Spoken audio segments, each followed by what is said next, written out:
Moto Nana Eats.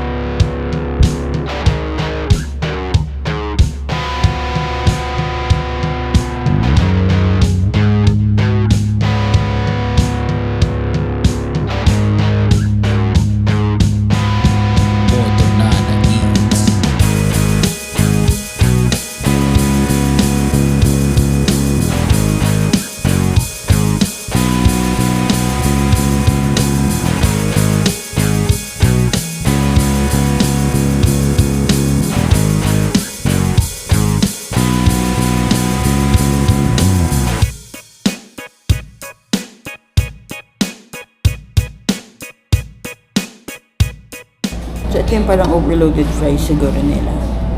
I don't know what this is.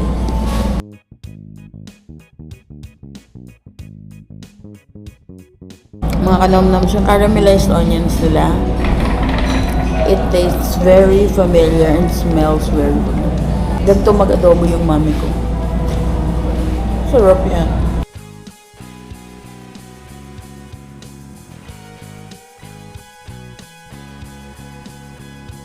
The rice is mainit. Mainit. Sikat yung rice.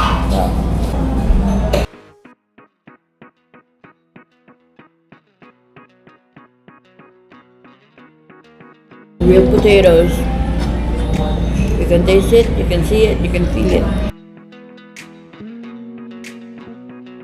Yung fries nila, it's very simple. But it's tasty. At saka, kahit yun yung lang yung parang fry sauce saka konting caramelized onions, masarap siya. Hindi siya yung mga ibang parang, just to compare, may iba kasi sobrang daming nangyayari dun sa fries, yung mga overload. Yung ending, sobrang daming nangyayari. Hindi mo na alam kung ano yung lasa, tsaka kung masarap ba siya o hindi. Pero ito, we love that it's original potato. Original. May fake pang patatas. I mean, it's real potatoes at hindi yung mga like processed na kineme-kineme. May balat pa yung patatas. Hala, feeling ko yung kitchen nila meron yung gano'n ng mabigat. Pero single patty lang, parang hanggang triple patty yan. The Loyalist. Loyal ka ba? Moto Nana Eats.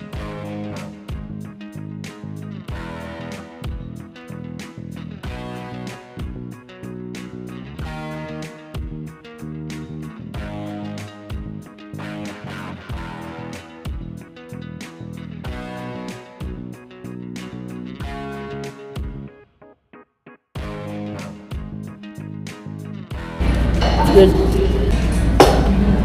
Jalapeno. I'd prefer the Gobsmack over the Loyalist, but the Loyalist is okay. It's good. It's good. Okay naman siya. Parang for me lang, I'd prefer this over that. You know what's funny? Yung Gobsmack, binasa ko yung ingredients niya. Loyalist burger din siya. Kung ano yung meron sa Loyalist, yan din meron dito. Plus with bacon and other stuff lang. It's good. It's good naman. I like that na. Tsaka in fairness, ang bigat ng burger nila. I mean, pag kinary mo siya. I like that there's jalapenos. Alam mo naman mahilig tayo sa jalapenos eh. Moto Nana Eats. I just thought it would be a little bit bigger. Ako din, I would order that one. Good yung point din direct. Dun sa Loyalist, you can taste the patty more. Dito, natitikman mo rin naman siya.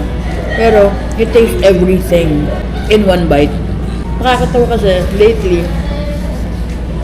kami ni Derek, pag nag-vlog kami, pag nag-shoot kami, lately napapansin ko lang, palaging second choice yung napipili namin kasi yung first choice is either out of stock sila ng food ng na-orderin namin or they're closed.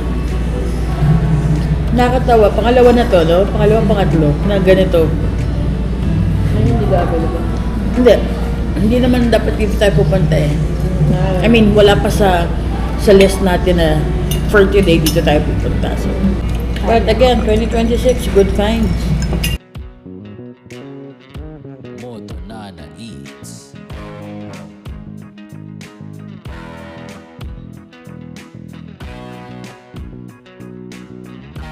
Fresh bite. Mustard. Kalabas. Mga Pinoy, ang daming Pinoy na hindi kumakain ng mustard. Yung fries, I'll give it a no. Weird yung sabihin ko, or whatever. I'll give it a 4.5. Simple, good food, good taste. That's it. Both burgers, the Loyalist and the Gobsmack, I'll give them a 4.5 too. Ate, hi yan. Yeah! Guys, hanapin niyo si I expected the patty to be bigger. Like, mas malaki. Pero kasi, kung titingnan mo din siya, yung sa unang tingin, parang ang liit niya. Pero, kapag kinakain mo siya, unti-unti ka na rin kagad nabubusog. Kasi nga, tawag dito, full din yung ingredients niya. So, masaya rin siya. Tapos yun nga, yung ratio ng patty to meat. Ng patty to meat, ng patty to bun. Ayun na naman ako. Palaging ganyan ako pag patty. Tsaka burger yung sinasabi ko. Yung ratio ng patty sa bun, sakto siya. On point. At saka yung maganda nga kanina, nung kinakain namin siya. Yung sa akin yun, lahat nalalasahan mo. So, wala kang maaano na hindi mo malasahan yung patty kasi ang daming extra stuff. Pero ito, lahat lasa mo. Tapos magbe-blend siya all together din sa kinakain. That's it. See you in the next vlog. And it's a wrap. Bye, Direct.